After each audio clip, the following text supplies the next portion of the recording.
So here we go. Welcome to Shine Your Radiant Light, igniting the worldwide spiritual wildfire we need now, Global Online Summit. We live in an extraordinary time, both exceptionally promising and radically uncertain. Yet as we dive into uncharted waters and move closer to a critical tipping point, we see a worldwide awakening beginning to catch fire. If you're listening to this summit, you are definitely part of the amazing shift beginning to transform the world like a spiritual wildfire. In this summit, you will hear from 21 amazing speakers who each in their own unique ways have been the way showers, the pioneers leading the way to the paradigm shift that is unfolding now. This summit offers inspiration, healing, and practical tools to anyone who is ready to courageously use their own light to help ignite the worldwide spiritual wildfire.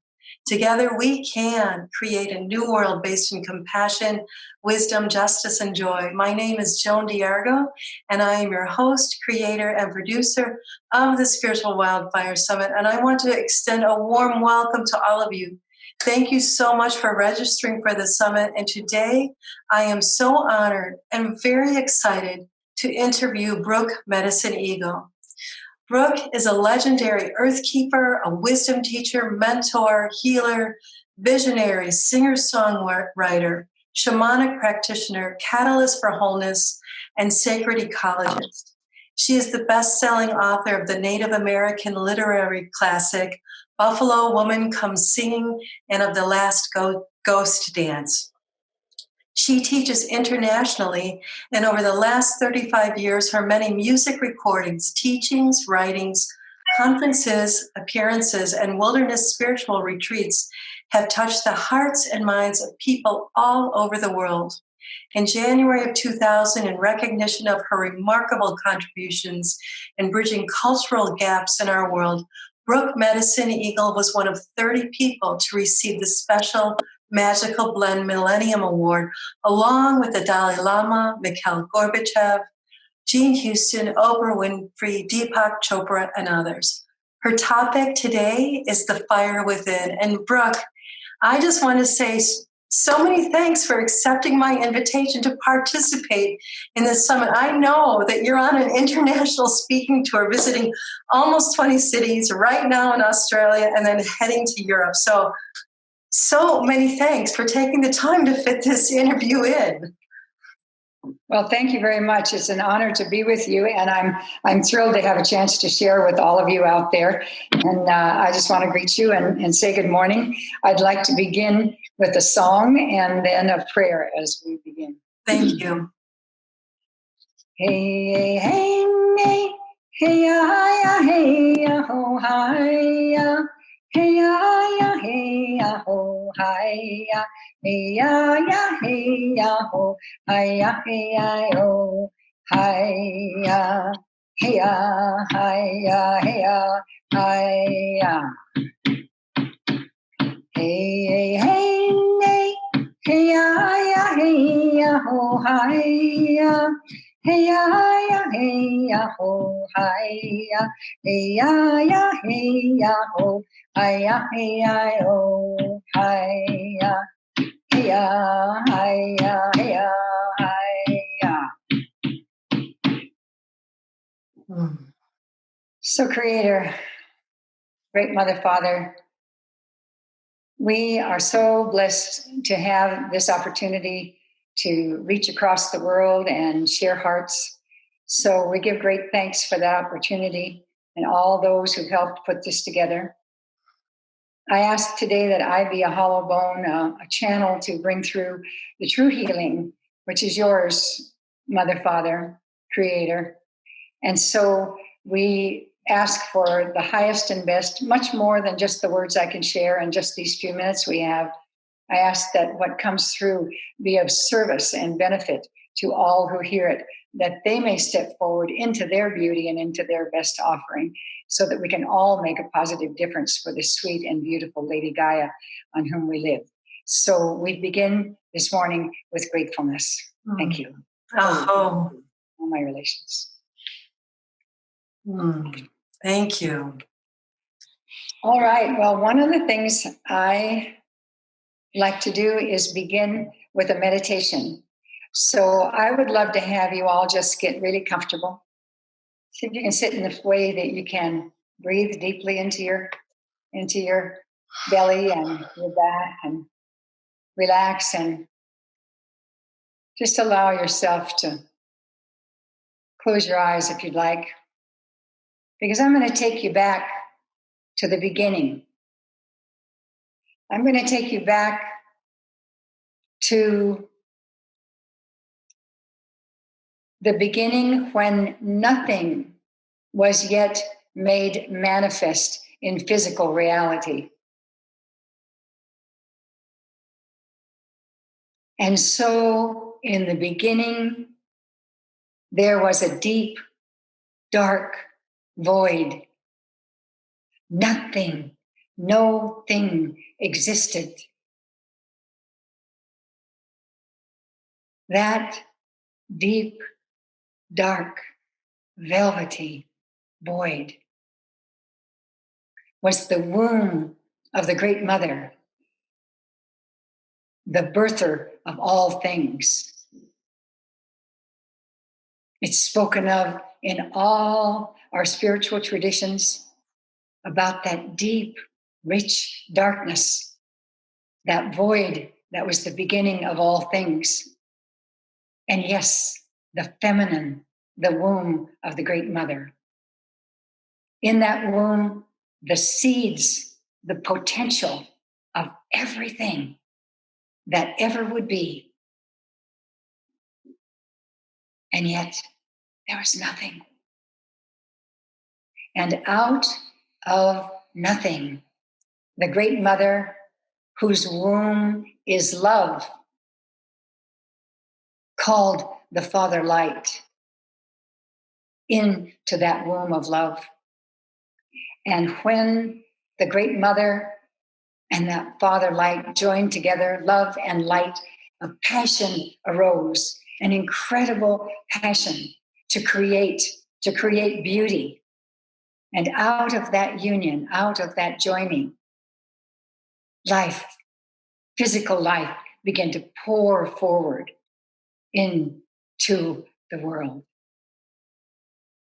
Universes, star systems, amazing, amazing creation just pouring out of that womb, stimulated by the Father, that love, that light, passion, creating our world.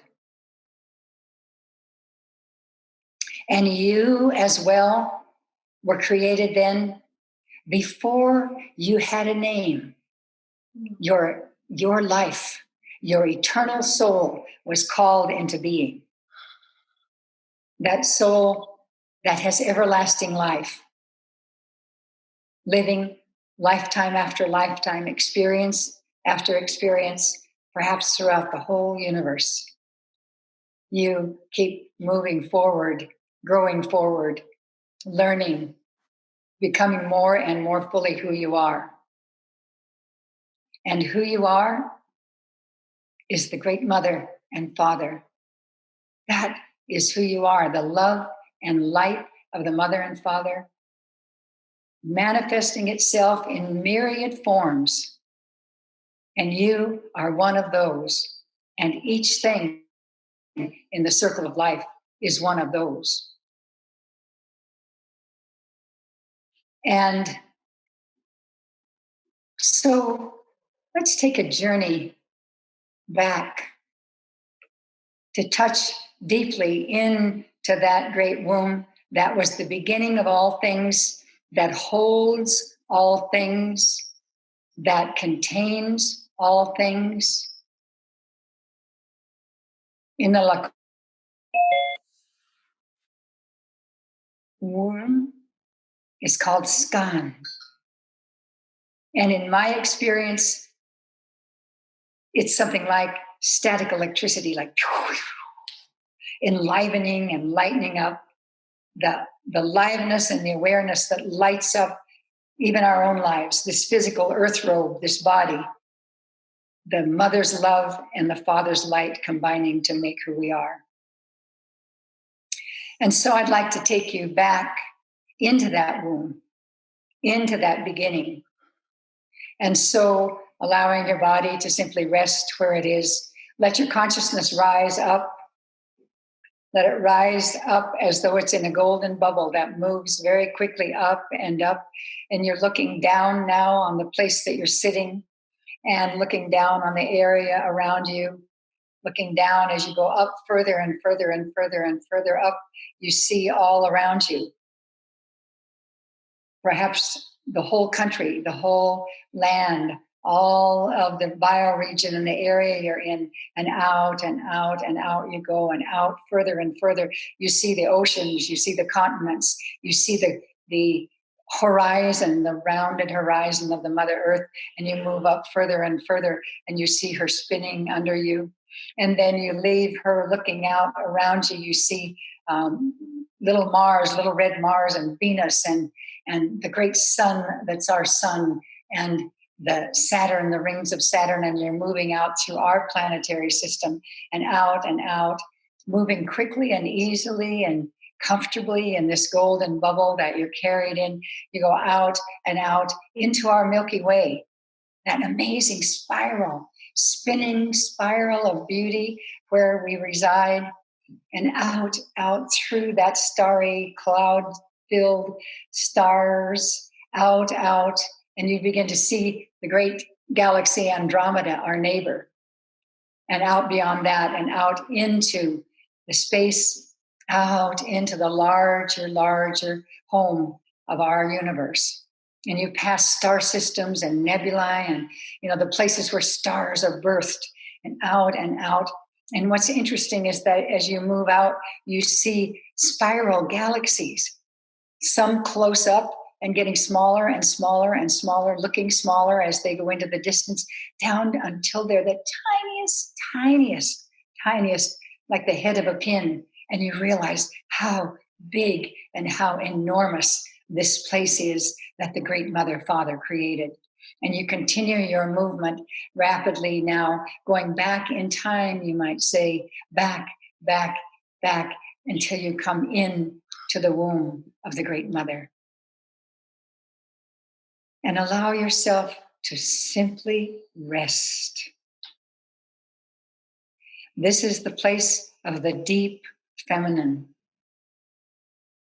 where being, simply being, resting into that love and that light. This is the place where everything exists. And so nourish yourself. Draw to yourself what it is you need and want. You can place your dreams here and ask for what you need and want, for this place has no limitation. All things are possible. All things are here in potential. And so absorb and rest and enrich yourself, inspire yourself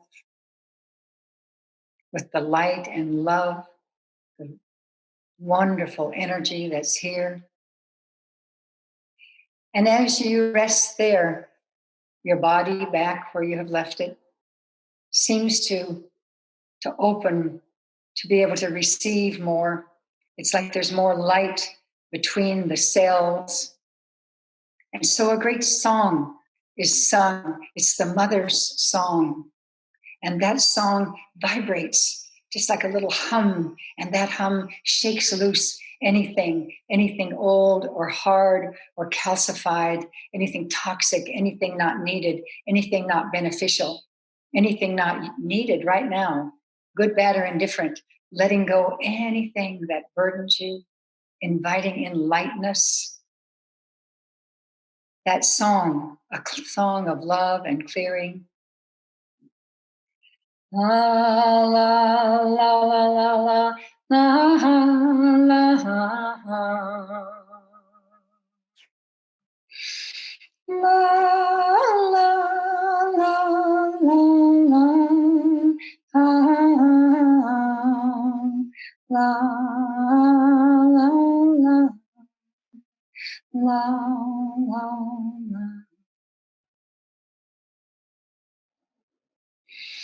la. The great mother is love,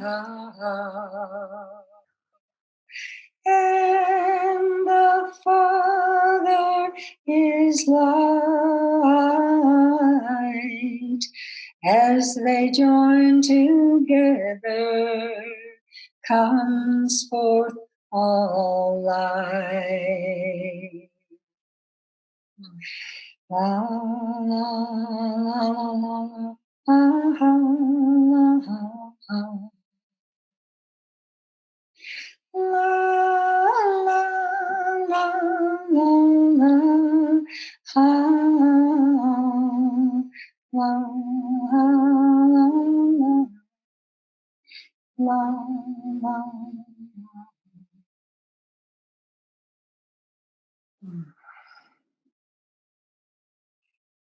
And so rested there in the womb of the Great Mother, nourished and inspired,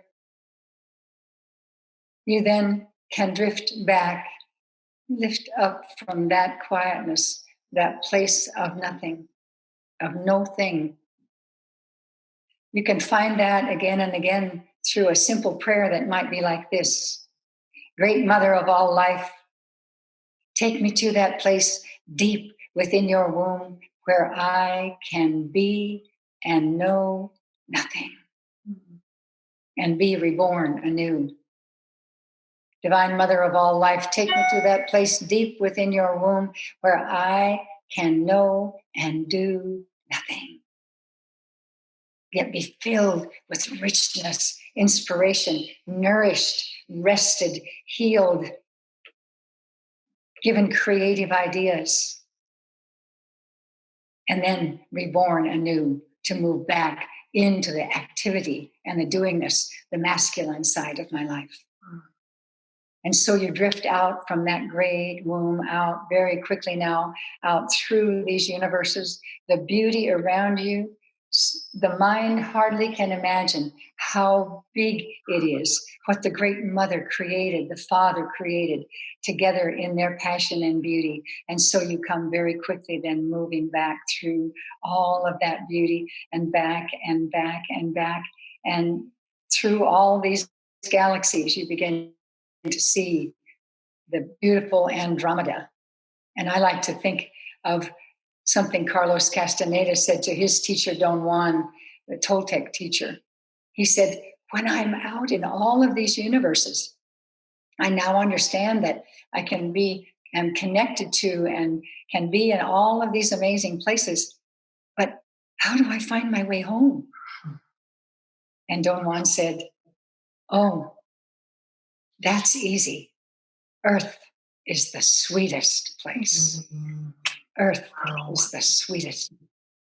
And so you come back then into this beautiful galaxy that is Milky Way and realize that out at the end of that spiral, that beautiful spinning light spiral is our home.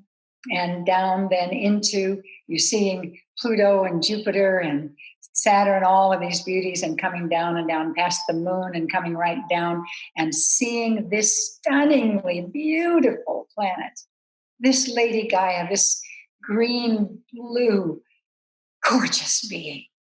This and all the travels you have done, nothing quite like her. The sweetest place.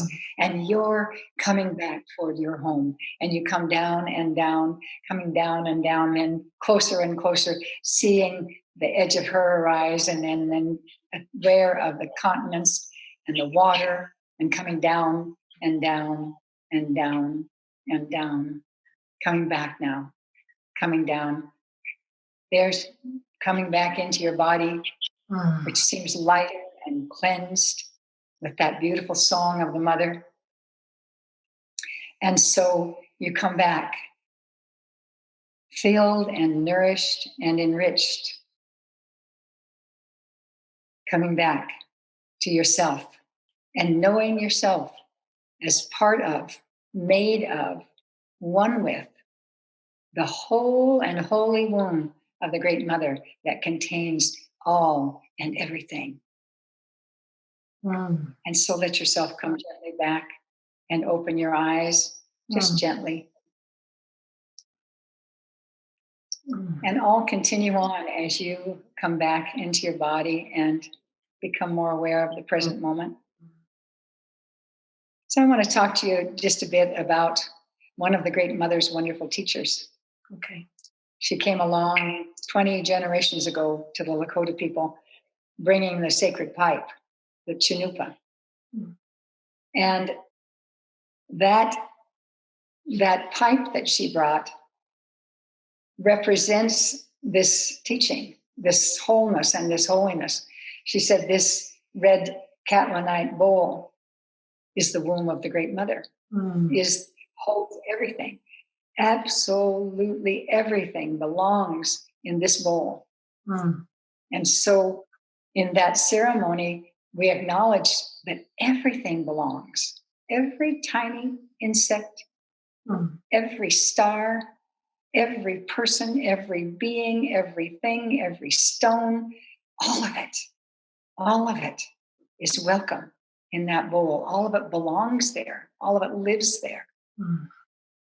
And then the stem, the male stem, that representative, when the pipe is joined together, remembering that when a breath is taken, that connection from everything in the bowl goes straight to the Great Spirit. No one needs to stand in the way. We don't need a priest. Medicine men don't have that function. We have this clear connection because we are part of and one with the great, great, great Creator. Then there's nothing in the way. And so that pipe is a representation of holiness and our connection with each other in all things. And one of the things that White Buffalo Woman said is, whatever do to any other thing in the whole circle of life, you do to yourself, because you are one being. We are one wholeness. We are one being. So I think that's the first thing I'd say about igniting this spiritual fire, Joan, and all of you. Yeah. I think that I call this the fire within, just as a quick reference to the fact that it seems like where we need to begin our work now and where it is happening, where it's awakening in a sense, is within us. When we realize that we are one with everything in the circle of life, it really changes our perspective. And I believe it's a baseline for us to move forward in a good way, to not feel separate from, to feel higher than, better than, like we have to fix everything. We know everything. It's to step into our true human role, which is to become a part of the circle of life, to join our hearts with everything, with the ancient wisdom of everything in life, and certainly to remember ourselves as one with the family of the Great Mother. Does that make sense? That makes so much beautiful sense. And what I experienced with that beautiful meditation and journey is just this incredible heart opening. I mean, really huge heart opening. And I think that's what you're saying too, as we remember that we are all connected, our heart just automatically opens. Is that true? Or would you say that? Yeah. I think so. I think so. I'm going to address our heart here in a minute as well, because I think it's just, it's touching into what I call intelligence, because we've gotten very hooked in this little forebrain. We have a new brain. That brain is wonderful. It's our human brain. We're good at critical analytic thinking. We can project into the future, go into the past. We can imagine, we can dream, we can do all of these things. And so we've been playing a lot with that, and we've kind of gotten hooked in that, I think. And it's wonderful. And yet there are more parts to us than that. There's the old mammalian brain that is our emotional self, and we work with that quite a bit in our human day-to-day life. But the one that I think we need to pay attention to now and get more connected to and more respectful of is the old brain that sits right at the back of our brain. Okay. Mm-hmm. Because that is what I believe, that's where our full intelligence, it's like the spine and that brain and that part of our brain contain all of the information from evolution down through all of time, including human time. It's the brain that remembers everything that's been learned about how to survive and thrive, how to take care of ourselves. And it certainly is the brain that is connected with that larger circle of wholeness and holiness.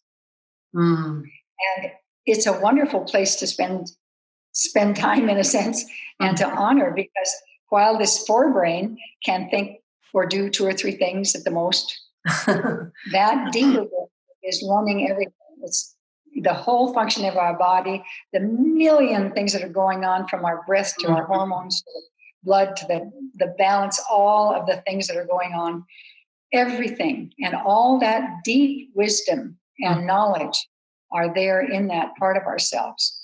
And I think of that as the place where the Great Mother lives. And the old shamans talk to us, saying we spend too much time in thinking and emotion. And that to drop back into that deeper, less, I mean, sometimes you might say it's a subconscious. It's a more automatic, it's a different kind of place that we can drop into to touch into connection with everything. And as you know, and I have a sense that you have people speaking in your summit about the fact that we are, in fact, one. What's fun these days is that modern physics, modern science is proving the same kind of things that White Buffalo Woman said. White Buffalo Woman 20 generations ago said, we are one, everything is connected. And what do they call it? The solid state theory, string theory, and this and that. There are all these beautiful things going on right now in physics that actually say that is provably true now through science. And it's wonderful to have that, because it's fun for people to catch up with modern science and modern physics. People say, oh, well, that's just airy fairy stuff. Well, it is kind of airy fairy. It's like, whoa, it's hard to imagine the truth of that. In fact, it's been proven, and that helps our minds connect to that sort of thing. And, the wonderful thing is that when we can continue to move ourselves more and more into that awareness, that baseline, that yes, sometimes it's hard for me to cognize and to figure out with my brain, my new brain, but to really know somewhere deep in ourselves that we're connected to everything, and to act from that, to honor all of life. And I think about I live on a beautiful home ranch called Sacred Ground, and we have buffalo there. And the buffalo were not touched for many years, just absolutely, they were family, they were never touched. But they themselves began to come through in meditation and speak and say, we need to give back. You have spent your life, your energy, your money, keeping us well and happy and fed, and you haven't given anything back. And so there then began to be these sacred harvests. And they said, if you do it in the old way, if you do it in the old way, it's really workable. Yeah. And that old way is that you clear yourself and you pray and you say, dear ones, is there someone who would give their life to feed my family? And if you do that, I promise to use my life in a good way. I promise to care for all of life.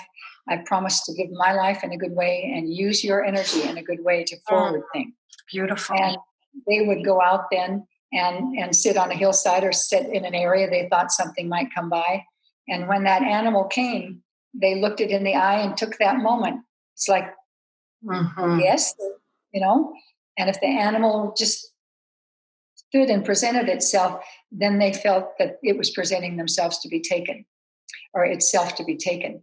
And so that kind of respect and honoring of not taking something that doesn't want to be taken, and that the really shocking understanding that things are willing to give away, and that they understand there is no death, that there's always this cycle of ongoing life. And Thomas Berry, I wish I had the quote right here, but I don't. Thomas Berry said something like, in order to live, we humans must like break the skin and shed the blood of life. If we do that in a unconscious, mean, unkind, unthinking way, it's a sacrilege. But if we do it with honor and respect and love and connection and communion, whether it's a buffalo or a carrot, when we do it with honor, an herb we're picking, whatever it might be, whatever we're taking from the world, we invite it in and honor and give thanks. When we treat things that way, it's a sacrament. And so it's really about how we do things and how we feel connected or disconnected from things. And, I think in the Christian Bible, they talk about man having dominion. Humans, I'd like to say, having dominion over the earth. And that's an interesting word, because for me, it's like dominion in some way means kind of be at the top of the tree. Dominant on the top. And some people have interpreted that, well, we're the big deal. We can do anything we want because we're on the top. And we'll take anything we want. We'll destroy anything we want. It's like all about us. But when you get really clear, you realize that when you're up on top of that tree, if you damage it, if you hurt it in some way, that tree then no longer supports your life. So dominant is an interesting thing to think about. Because in the true meaning of it, I think, in the true sense of who we are as human family, is we are stewards of this life. And we have the capacity, these little hands, oh boy, we could get in trouble with these little hands. This new mind, thinking, creating, changing, fixing, moving things. We can do so much. And we can get in so much trouble. Because if we base that moving forward, and especially right now, we are in such a critical time. If we don't base that moving forward in good relationship, walking in a sacred way, a woman would call it, looking towards 7 generations of children and how it affects them, looking at the whole circle of life and saying, how does this work for the circle of life? And there's some new work. It's not so new now, but a wonderful woman named Janine Bennis up here in Montana said, we need to imitate nature. It's called biomimicry. And so look to nature. Nature has survived over the millennium. What are the rules? How does it function? How does it work? And I think you'd all enjoy looking up that biomimicry, because now they're working with corporations and everyone to say, base yourself in these laws that actually work over a long time, over deep time, and you will do well. And people are starting to understand that it actually works to work in harmony and to connect in a good way with everything. I wanted to give you a little story that I think you'll enjoy. And I'm going to have a sip here first. Just an illustration of how connected things are and how we're working with Buffalo Woman's ways and the ways of honor and respect there on the ranch. My sister friend Tana lives there and has worked with those buffalo for many, for a couple decades anyway. Raised them, and they've really been family. And she's always surprised at the incredible, she says, I shouldn't be surprised because I know them. They're so amazing. They're so intelligent. They're so connected. They understand about how to live and renew the land, and all of these wonderful things are happening there as a result of that. So one day, she got a message through her meditations, and she's very good. She's very deeply connected to the land, to the animals, to the ancient spirits, to all the energies there. She's just wonderful that way. She got a message that said, put that big white quartz crystal that you have in your meditation area, take that out to the center of this big medicine wheel that we had created quite a few years ago. So she said, okay. She says yes when asked about that kind of thing, which is another wonderful clue to how to function in the world. She hears those messages in the larger life and says yes. So she went to get a friend of hers to help her. And when she went by the area where the buffalo are, you can see way up into the mountains. And she could see them up there in the mountains. They were in a valley and they were laying and being restful. And there's a herd of 160, 175. And they were just enjoying themselves. So when she came back down from inviting her friend, she said they were starting to move, lining out like they do and headed somewhere. But they move all over that 3,500 acres. Wow. So it wasn't anything unusual. So she went down, and then her friend came down the next day to help her take this big old crystal, big old tall crystal. Wow.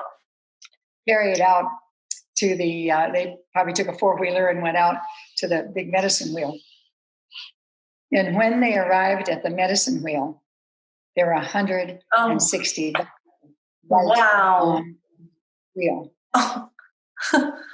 Wow. And it's like, and that's when she said, I was surprised, but why should I have been surprised? Yes. They're so connected. We're so connected. Yes. The unity and wholeness there allows everything to commune and connect at incredibly deep levels. Wow. And so the buffalo really loved it when she put that big crystal in. And to make a long story short, they hung out there. They stayed there. She couldn't go away. And they stayed around there for 4 days. And they would just snuggle with it. They just, oh my gosh. And every one of them eventually came in and did that. And she said they would end up going out like, ooh. and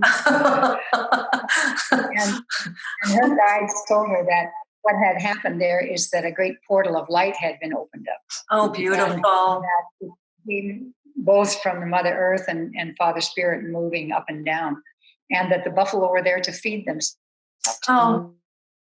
Nurture them. So, it's just so wonderful when we remember that things are connected, and we remember that communion and connection works, and that we can commune with things. Yes. Even we have the practice if we have to take down a tree for some reason. We had some power lines in one of our trees, and we were going to have to take it down. And so we just went out and talked to it and said, this is what has to happen. And it's going to be next month when they come, and we're inviting you to pull back your energy and shift and make way for that. And it seemed that the willow tree said, fine, thank you, and we're fine. But that kind of communion, where we're honoring everything and communicating with everything and working in that way. And I think as we do that, and certainly as we allow ourselves to go into the deeper feminine, that's what I think of as that recognizing that void that's always been recognized in spirituality and in the creation stories is the feminine womb. It's the place we go that's not about activity and busyness and moving and making things happen out in the world. Yeah. It's that feminine womb of potential and richness, that cup, that chalice, that place of rest that is filled with the potential of everything. When we can allow ourselves to drop into that, to drop into the deeper brain, not go, let me figure this out. I'll figure it out.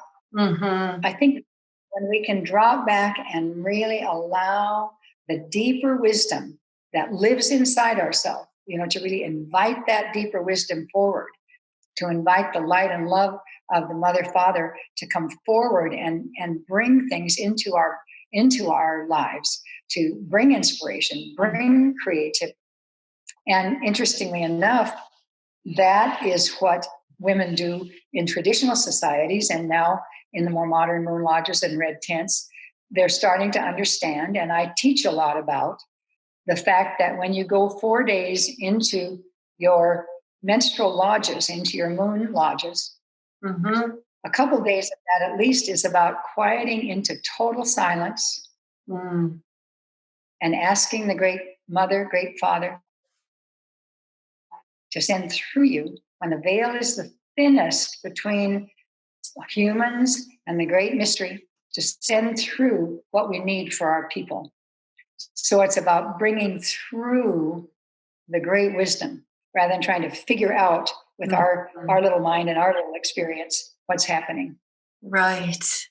And thank you so much for that, Brooke. I mean, we are seeing so much of the, thankfully, perhaps in the nick of time, a resurgence of this feminine really coming forward. And, let's say that there's someone who's listening, who's really understanding what you're saying, but they're wondering, okay, how do I really drop into this beingness, this divine mother love, and really open up and be receptive?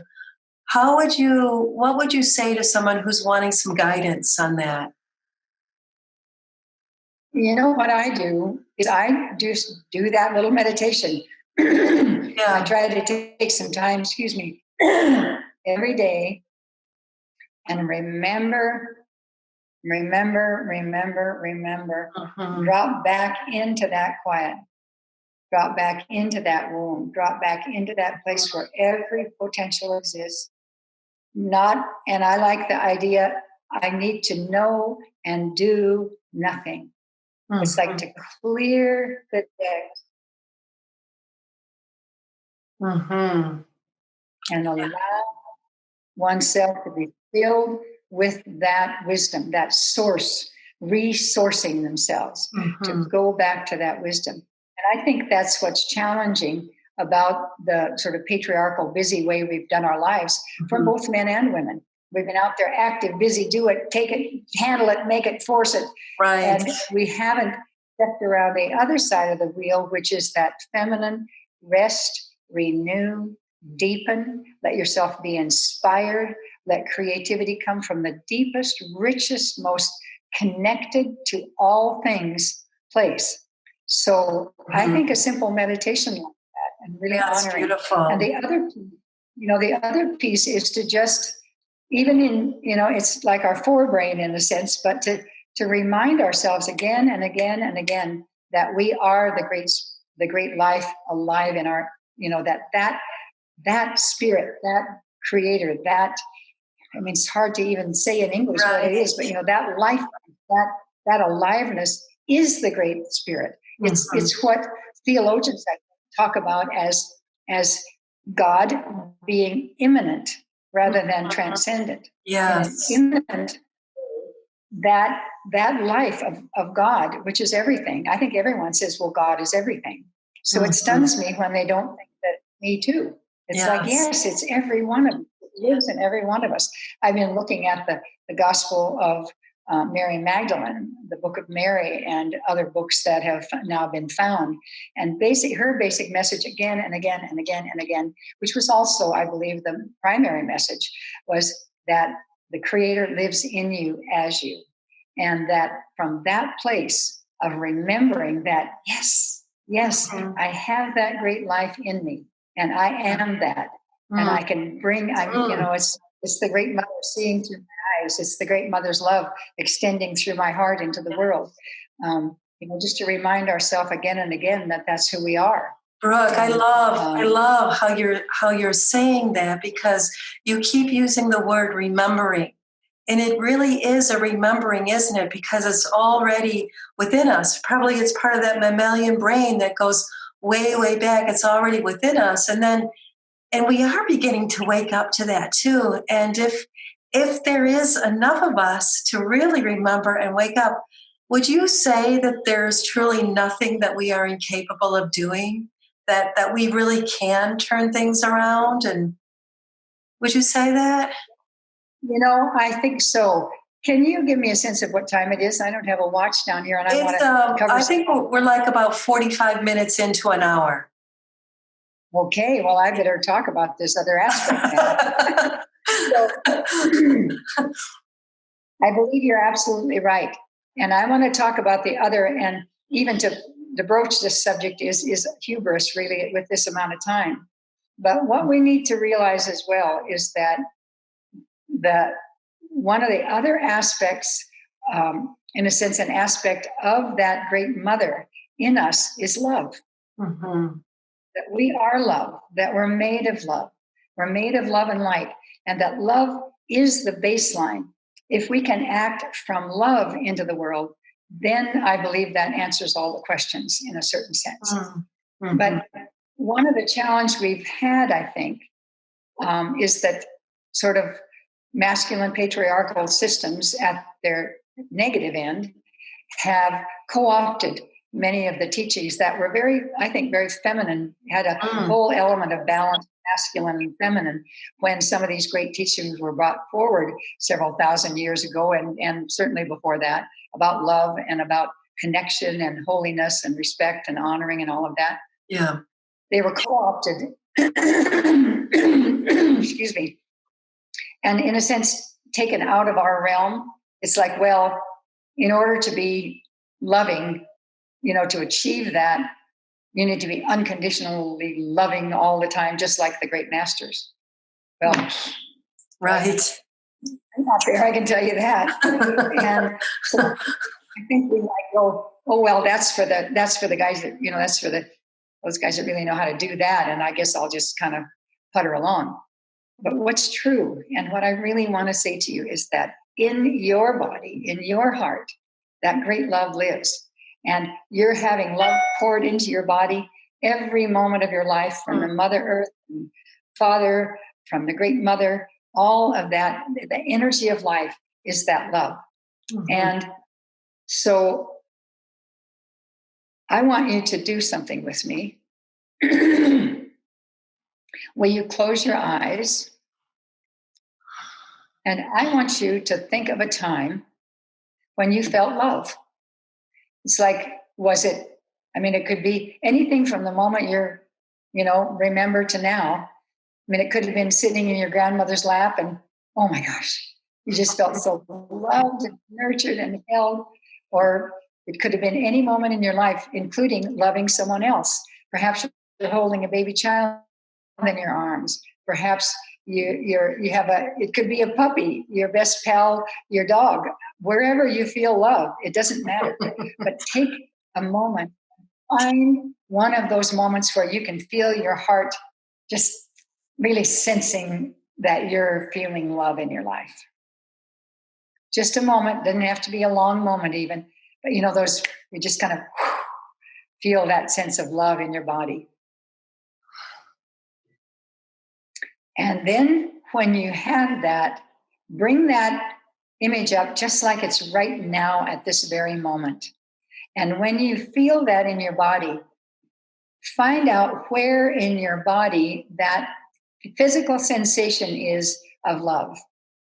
It's like, does like your heart kind of swell, your chest feel good, your face kind of crinkles up, maybe your breathing deepens. Maybe you feel it as like a hand on your back that's supporting you and just holding you, and you feel so loved and so cared for. It could be anything, but the key is to find it in your bodily sensations, because your bodily sensations are the language of that old evolutionary intelligent brain. And so when you want to go to that, you go to physical sensation. It's not just a thought or even an emotion, but you feel, yes. That wonderful yes love, and when you have that, then what you need to realize is that you have that love inside of you. Some of us maybe have felt more loved over our lives, and some maybe not so much. But there's that moment of understanding that you have love in your body. And it's so important then to use that energy. It's not like you have to be a saint. It's just like moment to moment to moment, call that up. hopefully you have many instances of feeling love in your body that, it could be for someone special. It could be, sometimes I look out at a beautiful scene and I just love this earth. I just love this beautiful place. So whatever it is, find many of those and use those, because what we're learning is that love is a strong baseline for you to stand on. A very wonderful teacher of mine said to me one time, and this was talking about trauma work and resilience and clearing trauma and all of that, because the positive, the joyous, the loving helps clear trauma. And he said to us, and I want you to hear this really deeply,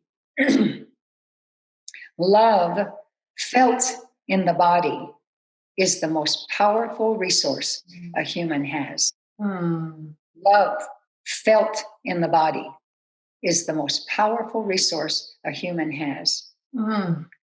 And so I really, really urge you to play with this, to work with it.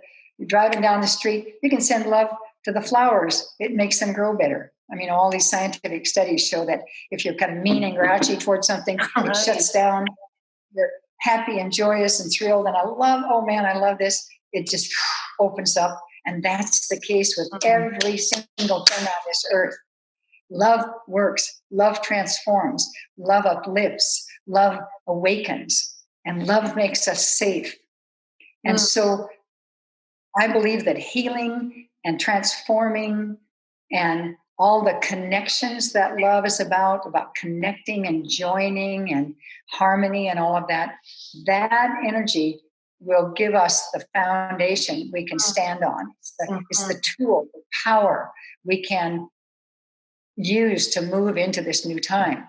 Because in our way, the Piscean age, which is the past age, sometimes our people call it the time of the 8-pointed star, Venus, the star of the heart.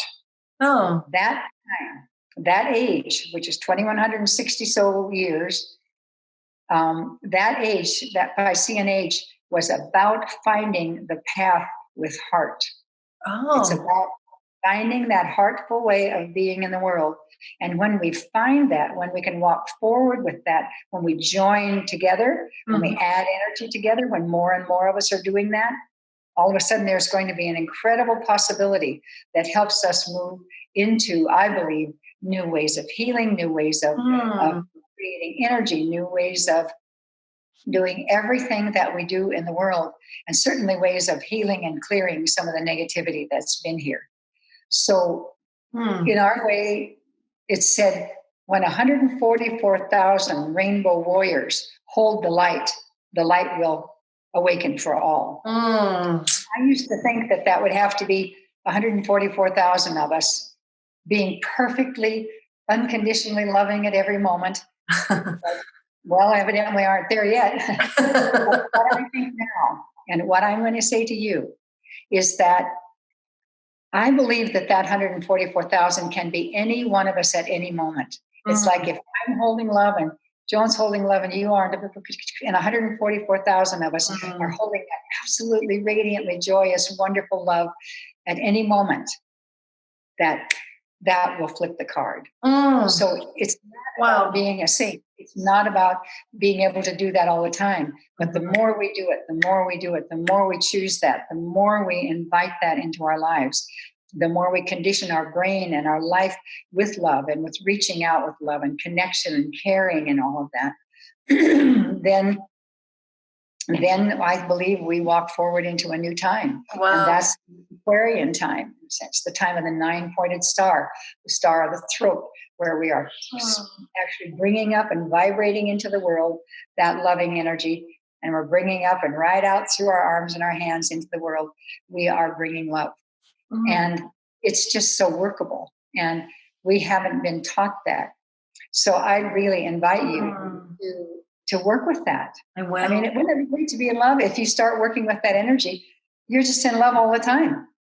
You're your heart. And it's not like opening your heart up and just having it be a big hole and saying, oh, well, I got to open my heart. When you open that absolutely pour love through it. Be pouring love out into the world. Wow. And Creator fills you again and again and again. There's no end of that supply.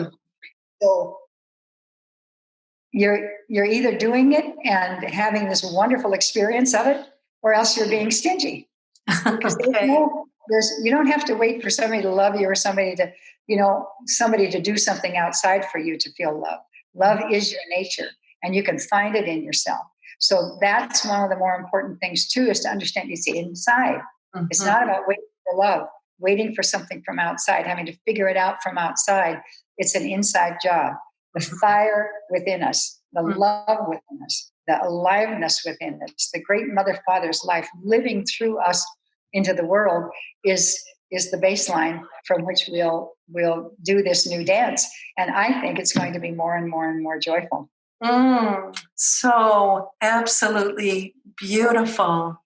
So beautiful. So the more we embody what we really already are and feel it in our bodies and radiate it out, are you saying we can create heaven on earth? We can have heaven on earth. Are you saying that? I mean, this planet itself, like you said, the sweetest of all. I love that. And so we can have heaven on earth, yeah? I think so. I think that's what we're being headed toward. And one of the things I've always carried these teachings, and yet when some of the political things and some of the real negativity has come up recently, I was just shocked. I mean, I know it's not going to all of a sudden be all great, but it's like this kind of dive that we've taken has been really shocking. Yeah. But what's said by my teachers, which is very hopeful to me, is that they said when the Great Mother herself, when this feminine energy rises up, this love, nurturing, wholeness, holiness kind of energy rises, it pushes up above it all that's negative, all that's not workable, all that it's like we can't have that. We've got to clean out all of the junk, and then we can have the new. So when we see all of this arising, I want to say to you, just realize it's rising to be cleared, to be looked at and going, I guess that was there. It's not okay. Goodbye and thank you. I'm going to right in this very moment bring up love in my heart and send it out, send it out, send it out. To not judge, to be discerning, but to not judge and hate and be mean about anyone or anything, but just send love, uplift, send that loving energy, send that loving energy to anything in the world that you think needs help. It's one thing you can do at any moment is to send more love into the world. And I believe that love will help us take action, because when we love something enough, we will stand fiercely for it. So like true. You do not hurt my children. And as we are able to find that fierce love in our hearts that says, no, you don't damage things, you don't hurt things, you don't pollute, you don't kill things, you don't ruin this world for the children to come, then we stand in a way and we can act in whatever capacity. It could be about the bees, it could be about many other things, any other thing in the world. But when we have that love coming forward, it makes us courageous. Courageous means full-hearted. It's like, yeah, totally. That's how the world, not with meanness or anger. It's like saying yes, yes, yes, to love, to connection, to kindness, to sharing, to cooperating. Yes, yes, yes. And to let that come forward through ourselves, to let that fire and light and love within us extend forward into the world, join hands with all the other. And I believe that there will be a moment when we sort of flip the card, because I believe in critical mass. And here's how I think of critical mass. As you can see my hand here, it's like this is a card, and all of us humans are on it, and we're running around, we're doing our thing. And the card stays pretty balanced. But how many people will it take to stand right here on this tip of the card, doing a certain thing? And for us, it would be love. Loving, caring, supporting, nurturing, remembering our connection, connecting to the Great Mother, connecting to the Father, calling light and love in. Enough of us do that, it flips the card for everyone. And that's what critical mass is about. So you need to know that everything you do everything you pray for, everything you intend, every action you take, every kindness, every tiny moment you reach out with love and touch something or someone or give kindness, acknowledgement, energize things. Every time you do that, you're making a difference. Use again and again and again and again and again and again. Small things, small things, small things turn into big things. And when we join them together, they become an enormous thing that flips us into a whole new time of peace and beauty on earth. And I'd like to sing a song as I finish up here, if I may. Please, and thank you. And I know we can flip that card. Yes. Okay. All right. So, walk in beauty, it's all around you. Walk in beauty, let love surround you. Walk in beauty, make it around you. Walk in beauty with love for all. Hey, hey, hey, hey, hey, hey, hey, hey, hey, hey, hey, hey, hey, hey. Walk in beauty, it's all around you. Walk earth with honor, shine love upon her. Walk in beauty, sweet earth we honor. Walk in beauty with love for all. Hey, hey, hey, hey, hey, hey, hey, hey, hey, hey, hey, hey, hey, hey. Oh, so we do this for all our relations. Oh, Brooke, many, many, many thanks for being who you are, for shining your incredible light, and for sharing the radiant love in you all around this world. Just thank you so much for doing what you do. Thank you very much, and blessings to everyone. All the best. Bye-bye.